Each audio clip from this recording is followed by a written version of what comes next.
Inicio grabación. Bueno, buenos días para todos y todas. ¿Cómo han estado? ¿Qué tal me escuchan? Bien, Muy bien, entonces comienzo presentándome. Mi nombre es Jefferson Bastidas. Yo soy psicólogo especialista en seguridad y salud en el trabajo. A continuación, digamos, los voy a acompañar en una actividad que se puede llamar como proceso de identificación y evaluación de factores de riesgo psicosocial en el trabajo. Esta es una actividad que tiene un contexto. Ese contexto es lo que hoy en día conocemos como seguridad y salud en el trabajo. Entonces, es una actividad que tiene ese contexto y el cual a su vez tiene un marco legal que la sustenta, el cual la encontramos en la resolución 2646 de 2008.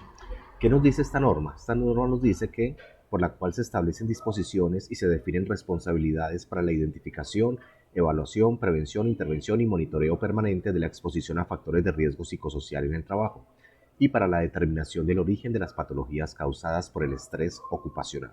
Entonces, esta norma define cómo es que todas las empresas del país y entidades del Estado deben abordar el riesgo psicosocial de sus trabajadores.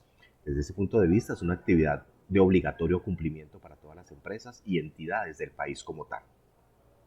Ahora bien, el objetivo pues, de la charla aquí no es como tal abordar en sí la norma, pero sí debemos garantizar que estamos en este momento cumpliendo con tres aspectos de ella para que la actividad tenga validez legal.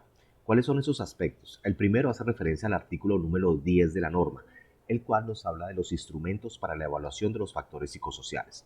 Dice que los factores psicosociales deben ser evaluados objetiva y subjetivamente utilizando los instrumentos que para el efecto hayan sido validados en el país. ¿Qué pasa? Hasta el año 2008, sencillamente cada empresa utilizaba los instrumentos que considerara pertinente para hacer este tipo de procesos de evaluación del riesgo psicosocial.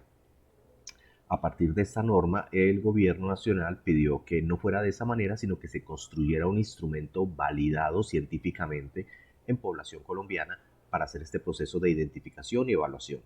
Ese instrumento es el que ustedes van a responder a continuación, el que ustedes tienen ahí al alcance de su mano. Entonces, en ese sentido, estamos cumpliendo con el primer aspecto de la norma. ¿Qué más nos dice ella? Artículo 11. Reserva de la información y de la evaluación. La información utilizada para la evaluación de factores psicosociales está sometida a reserva, conforme lo establece la Ley 1090 de 2006. En consecuencia, los expertos evaluadores deben garantizar por escrito el compromiso de usar la información obtenida única y exclusivamente para los fines inherentes a la salud ocupacional. Entonces, primero, el tema de la ley 1090 de 2006, ese es el código de ética del psicólogo. Ustedes saben que cuando ustedes hablan con un psicólogo, consulta, esa información es confidencial, no es de conocimiento público. ¿Qué pasa? La información que se va a recoger en esos cuestionarios tiene la misma categoría, o sea, es información privada que no es de conocimiento de sus empleadores como tal. En ese sentido, es muy importante que respondan los instrumentos con toda la tranquilidad frente a que esa información no es pública. ¿Qué va a recibir la empresa, digamos, en contraprestación por la actividad? Va a recibir un informe global, un informe genérico, el cual no hace alusión a ninguno de ustedes de forma individual. Sencillamente es un informe genérico. En ese sentido, entonces la invitación es a que con toda tranquilidad respondan de forma sincera cómo es que usted percibe los factores de riesgo de tipo psicosocial en su lugar de trabajo como tal. En ese sentido, entonces, lo primero que ustedes van a hacer ahorita al responder el instrumento es firmar un consentimiento informado. O sea, se deja claramente por escrito que se garantiza esa confidencialidad como tal. Y el otro aspecto de la norma que estamos tratando de justificar que se cumpla es el artículo número 3. En este artículo pues nos muestra una especie de glosario, nos interesa el punto P, donde define la palabra experto. En este contexto, la palabra experto significa psicólogo con posgrado en salud ocupacional con licencia vigente de prestación de servicios en psicología ocupacional. O sea, para que la actividad tenga validez legal, debe ser liderada por un profesional con un perfil específico, tal cual como lo estamos mencionando aquí como tal. Entonces, si revisamos, nos damos cuenta que en este momento estamos cumpliendo con los tres aspectos que nos pide la norma para que la actividad tenga validez legal. Perfecto. Vamos a mirar algunos aspectos entonces del instrumento que van a responder. Este es como la portada del instrumento, es un instrumento, digamos, es el manual. Básicamente tiene como casi 500 páginas, es un instrumento muy bien sustentado científicamente. ¿Qué tenemos? ¿Quiénes son los autores del instrumento? El Ministerio de la Protección Social, quienes solicita a la Universidad Javeriana en Bogotá que construya el instrumento para dar cumplimiento al artículo número 10 de la resolución 2646 de 2008. Población a quien va dirigida, trabajadores afiliados al Sistema General de Riesgos Profesionales en Colombia, o sea, ustedes. Objetivo de la batería: identificar y evaluar los factores de riesgo psicosocial intra y extralaboral en población laboralmente activa. O sea, el instrumento lo que hace es recoger aspectos dentro del trabajo, pero también fuera de él. Alcance: identificar datos sociodemográficos y ocupacionales de los trabajadores, establecer la presencia o ausencia de factores de riesgo psicosocial intra y extralaboral y determinar su nivel de riesgo. Aquí en este aspecto aclaro muy bien este instrumento que no es. Este instrumento no es no es una prueba de personalidad, tampoco es un instrumento que evalúe psicopatología. El instrumento lo único que hace es recoger información acerca de los factores de riesgo de tipo psicosocial en este caso, a los cuales usted se encuentra expuesto debido a la actividad laboral a la cual usted se dedica. Digamos que la información que recogemos la organizamos, la clasificamos en unos niveles de riesgo: sin riesgo, riesgo bajo, riesgo medio, riesgo alto, riesgo muy alto. Todo aquello que nos dé sin riesgo o riesgo bajo debería ser objeto de actividades de promoción en salud mental por parte de la empresa. Lo que nos dé con riesgo alto y muy alto debería ser objeto de un sistema de vigilancia epidemiológica. Muy bien, hasta ahí. Tenemos aquí, como les estoy diciendo, estamos hablando de una batería de instrumentos. Se dice que es una batería porque está conformada por un conjunto de cuestionarios y por un conjunto de metodologías. El día de hoy, pues ustedes lo que van a hacer es responder los cuestionarios. ¿Qué van a responder ahí? Van a responder el punto A, que dice ficha de datos generales, o sea, es información de tipo sociodemográfico individual que se recoge. Un cuestionario intralaboral, el cual se divide en forma A y en forma B. La forma A lo responden aquellas personas que sean jefes, profesionales y técnicos, y la forma B la van a responder aquellos que sean operarios o auxiliares. Hay un cuestionario de factores de riesgo extralaboral, o sea, de aspectos fuera del trabajo, y van a responder un instrumento que nos evalúa estrés. Básicamente eso es lo que van a responder a continuación. Como ven, hay adicionar unas metodologías que nos permiten profundizar en los resultados que vamos a obtener, pero por el momento solamente aplicaremos los cuestionarios como tal. ¿Qué vamos a evaluar? ¿Qué evalúa el instrumento?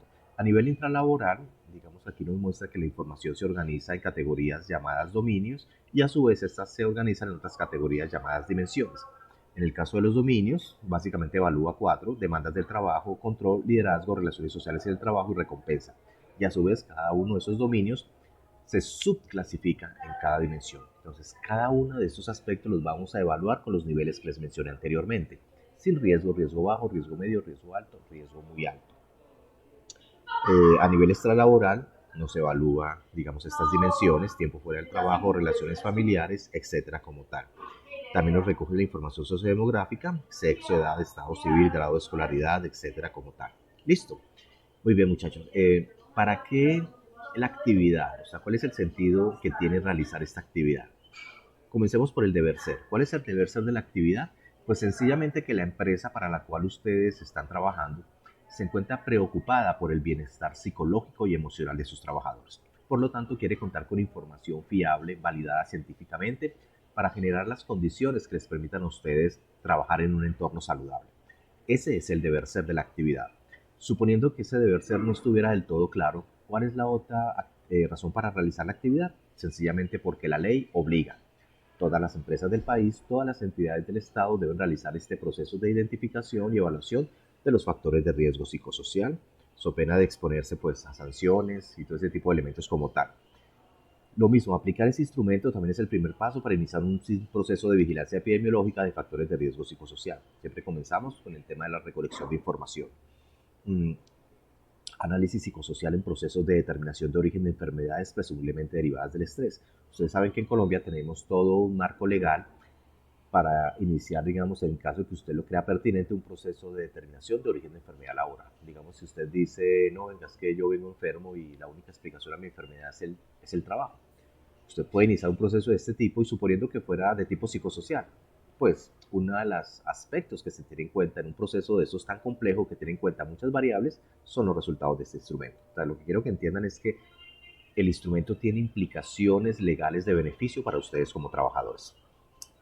También análisis psicosocial en procesos de reubicación laboral. En algún momento, si en el sitio de trabajo consideran que deben reubicar un trabajador, esa es una decisión que también tiene en cuenta muchos elementos. y uno de los que se pudiera tomar en cuenta son los resultados del presente instrumento que vamos a aplicar. Diseño, implementación y evaluación de medidas de intervención de factores psicosociales. Entonces, todo aquello que nos puntúe como alto y muy alto, pues se generan todas las estrategias de intervención a nivel de procesos organizacionales y a nivel de entrenamiento y capacitación de los trabajadores. Y diseño e implementación de acciones de promoción, prevención y mejoramiento de las condiciones de salud de los trabajadores. Recordemos que todo aquello que nos puntúe sin riesgo, riesgo bajo, pues igual la empresa tiene que hacer cosas, así sea a nivel preventivo, a nivel de promoción de salud mental como tal. ¿Listo hasta acá? Paso entonces a explicar rápidamente algunos aspectos que debemos tener en cuenta al momento de responder el instrumento. Entonces, lo primero, deben tener en cuenta que el instrumento se resuelve utilizando bolígrafo negro. No podemos utilizar lápiz ni nada parecido. El instrumento se debe responder de forma completa. No puede quedar absolutamente ningún ítem ni ningún dato que se solicite en blanco como tal. Si usted se equivoca o cambia de opinión al responder algo, sin miedo, sin preocuparse por la parte estética, tache. Aquí no utilizamos liquid paper y no nos interesa tanto si se ve feo el instrumento por los tachones. Lo importante es que las respuestas que usted exprese se hagan de forma completa.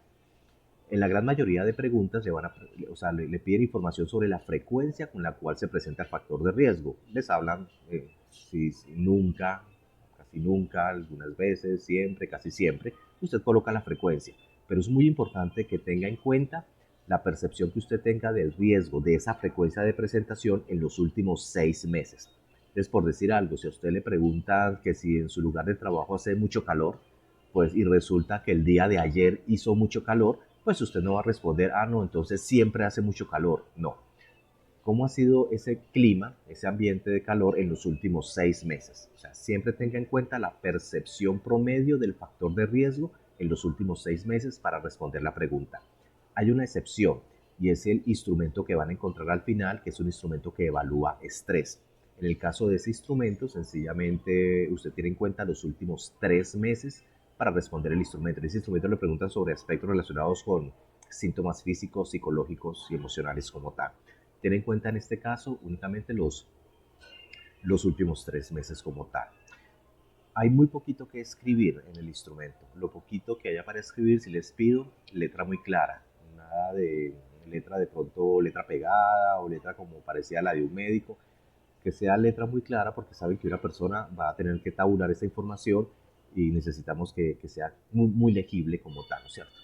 Lo otro, el que les pido es, si tienen dudas frente a sus condiciones laborales, por ejemplo, tipo de contrato, el nombre del cargo, el área, sección o departamento en que trabaja, por favor pregúntenlo con la persona encargada del área de gestión humana o de seguridad y salud en el trabajo. Igual, durante el desarrollo de la actividad, por favor, pregunten sin miedo cualquier duda que tengan al momento de responder. O sea, para que la actividad sea efectiva necesitamos, primero, que ustedes respondan con sinceridad y segundo, que tenga claridad qué es lo que está haciendo. O sea, si tiene alguna duda, perfectamente, por favor, pregunte. Muchas gracias.